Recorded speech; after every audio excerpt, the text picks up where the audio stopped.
आप लोगों में से बहुत सारे लोग ब्लैक होल से तो वाकिफ होंगे ही, मगर क्या आप लोगों को पता है ब्लैक होल कैसे बनता है?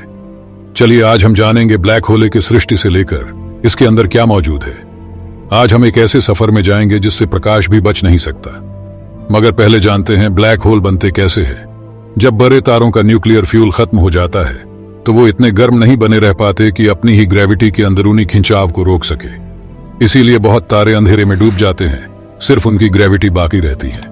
एक बहुत बड़े तारे के सिकुड़ने के बाद जो कुछ बचता है उस पर इस ब्लैक होल का पर्दा डल जाता है। ये तारा इतना सिकुड़ जाता है कि इस अंधेरे में नजर भी नहीं आता, सिर्फ 64 किलोमीटर चौड़ा बचता है। हमारी आकाशगंगा के केंद्र के पास वाले तारे 4 करोड़ किलोमीटर प्रति घंटा की तेज रफ्तार से सैजिटारियस ए नामक ब्लैक होल के चारों ओर घूमते रहते हैं। इनकी रफ्तार इतनी तेज क्यों होती है? इसकी सिर्फ एक वजह हो सकती है। इसके केंद्र में कोई ऐसी चीज है जो मास में 40 लाख सूर्यों के बराबर है। तो फिर 40 लाख सूर्य की रोशनी कहां गई? क्योंकि हम इसे देख नहीं सकते, इसलिए वो जरूर एक ब्लैक होल के अंदर फंसी होगी। पृथ्वी इससे बहुत दूर है और उसे इससे कोई खतरा नहीं है, लेकिन इसके आसपास मौजूद दूसरी दुनिया ये इतनी किस्मत वाली नहीं होंगी। और सबसे बड़ी बात, अगर आप ब्लैक होल के सामने पहुंच गए तो आपके लिए वक्त धीमी हो जाएगी। जैसे कि उदाहरण के लिए मान लीजिए, अगर आप ब्लैक होल के सामने किसी ग्रह पर 1 साल रहकर जब वापस पृथ्वी पर आएंगे, तब तक पृथ्वी पर 80 साल बीत चुकी होगी। और आप लोगों को तो पता ही है, यह सेम कॉन्सेप्ट इंटरस्टेलर मूवी में भी हमें दिखती है।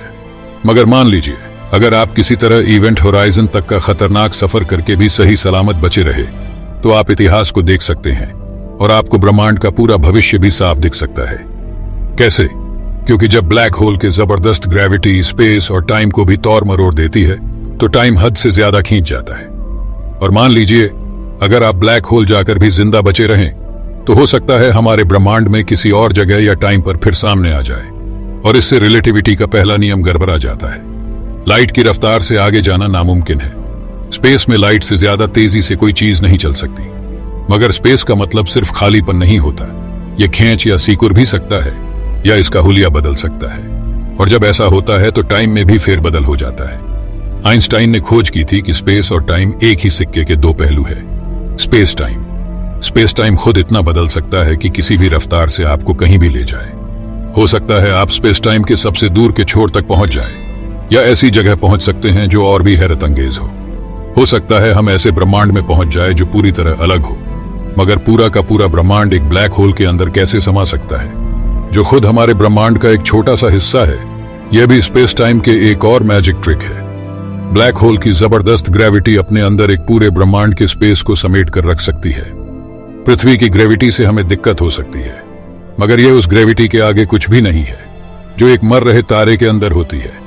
हमें सिर्फ इतना पता है कि जब किसी बड़े तारे के खत्म होने से ब्लैक होल बनता है, तो उसके केंद्र में बहुत ज्यादा डेंसिटी और प्रेशर होता है, जो उसी बिग बैंग जैसा होता है जिससे हमारा ब्रह्मांड बना था।